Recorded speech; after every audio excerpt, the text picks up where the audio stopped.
కల్తీ నెయ్యిపై కదిలిన సిట్ అండి. నిజమే, కల్తీ నెయ్యి మీద మామూలుగా కాదు, ఆల్రెడీ మ్యాక్సిమం అందరం మర్చిపోయినట్టే. ఏదైతే ఈ కల్తీ నెయ్యి తిరుపతి లడ్డు కల్తీ అయిందన్న విషయం మొత్తం ఒక రాష్ట్రం కాదు, తెలుగోడు ఎక్కడుంటే అక్కడ ప్రపంచవ్యాప్తంగా ఒక కుదిపినటువంటి అంశం, మామూలు అంశం కాదు అది. కాబట్టి అలాంటి సంఘటన విషయంలో మరలా ఇప్పుడు ఎందుకు మాట్లాడాల్సి వస్తుందంటే, కల్తీ నెయ్యి మీద ఇప్పుడు కదిలింది సిట్టు. కాబట్టి సిట్టు కదిలింది, తిరుమల ఇంకా చేరుకోకపోయినప్పటికీ ఎలా అంటే డిఎస్పీల స్థాయిలో మాత్రం విచారణ ప్రారంభమైందని చెప్పొచ్చు. శ్రీవారి లడ్డూ ప్రసాదాలకు నెయ్యి సరఫరా చేసిన వైష్ణవి ఏఆర్ డైరీ చెన్నై ల్యాబ్లకు బృందాలు 3 బృందాలకు ఏర్పడి వెళ్ళడం జరిగింది. అక్కడ కల్తీ నెయ్యి మీద ఏఆర్ డైరీలో 13 గంటల పాటు సోదాలు అయితే కనుక జరిగినాయండి.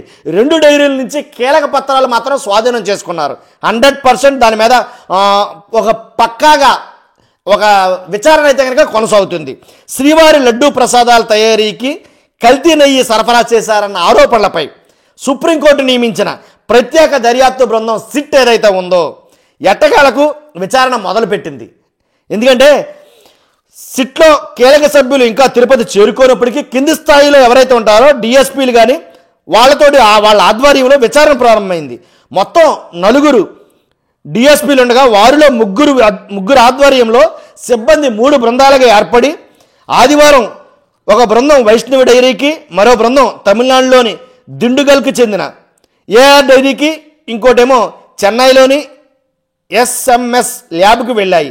టీడీటీకి కల్తీ నెయ్యి సరఫరా చేసినట్లు ఆరోపణలు ఎదుర్కొంటున్న ఏఆర్ డైరీ పంపిన నెయ్యి నాణ్యమైనదిగా పేర్కొంటూ ఈ ల్యాబ్ జారీ చేసిన సర్టిఫికేట్లు సమర్పించడంతో సిట్ బృందం దానిపై దృష్టి సారించింది.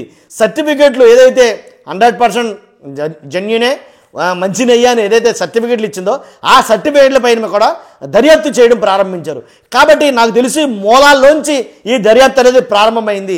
మ్యాక్సిమం ఇక్కడ ఏదైతే తప్పు అయితే జరిగిందా లేదా, జరగలేదేమో జగన్మోహన్ రెడ్డి గారి ప్రభుత్వం అంటే తప్పు జరిగింది, కల్తీ జరిగిందని చంద్రబాబు నాయుడు గారి ప్రభుత్వం ఉంటుంది. కాబట్టి కల్తీ జరిగిందో లేదో అనేది మొత్తానికి సిట్ అయితే కనుక సిబిఐ దర్యాప్తు సంస్థ కాబట్టి కొంచెం నిష్పక్షపాతంగా వ్యవహరిస్తుంది.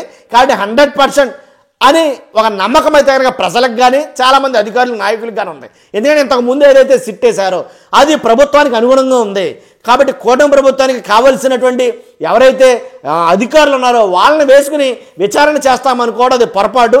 కాబట్టి అందుకు మాకు అభ్యంతరాలు ఉన్నాయని చెప్పేసరికి కోర్టే స్వతంత్ర దర్యాప్తు సంస్థ సిబిఐ దగ్గర నుంచి ఒక సిట్టును ఏర్పాటు చేయడం, దాని ద్వారా ఇప్పుడు విచారణ చాలా వేగవంతం చేయడం, ఇక నుంచి జరగబోయే పరిణామాలన్నీ కూడా చాలా కీలకంగా మారనున్నాయి. కాబట్టి సిట్లు తేల్చేది ఏంటంటే యాతావాత ఎక్కడైతే తప్పు జరుగుతుందో, ఎక్కడ తప్పు జరిగిందనేది కనిపెట్టడం కోసం 3 బృందాలుగా విడిపోయి మరి దర్యాప్తు అయితే చేస్తున్నారు.